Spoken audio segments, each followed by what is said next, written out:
Number 3. Harley-Davidson Street Rod. As promised, the other Harley on this list comes up at 3rd, and it's the Harley-Davidson Street Rod.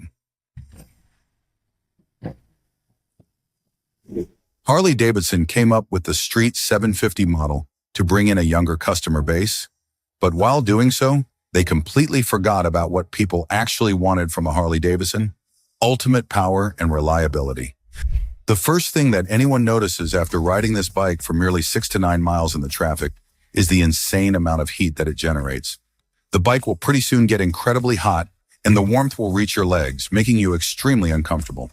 Secondly, unlike the true Harvey reliability, this model is not reliable at all.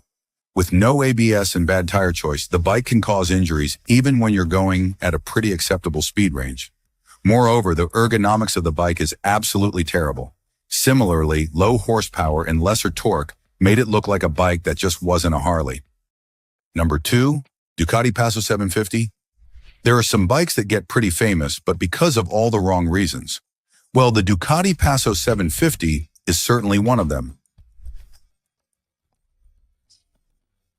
When Ducati launched this bike, they came with a plan to redefine motorcycles by coming up with a close-up sports bike. What they hadn't prepared for were the problems that came with such a design. Ducati 750's biggest issue was intense overheating and a maintained regime that would even make an expert mechanic sweat.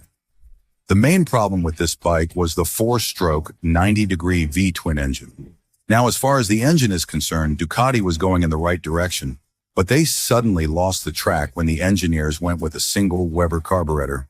This led to all kinds of throttle issues with rough idling and difficulty in controlling the bike.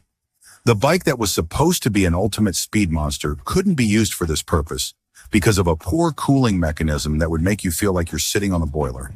This, coupled with a poor average, made this bike a difficult choice for any true bike fan. You wouldn't want to be sitting on any of these. And now let's move on to the top pick of today. The bike that, in my opinion, someone would be absolutely insane to buy or even take out for a ride. Number 1, Buell Blast. Well, this might not be the name that you were hoping to see at the top, but bear with me. Buell Blast was supposed to be an entry-level bike for people interested in high-power bikes, but instead it became a total failure, and a name that everyone started avoiding while picking up a new ride. Buell boasted a single-cylinder, 30 cubic centimeter engine that was poorly designed.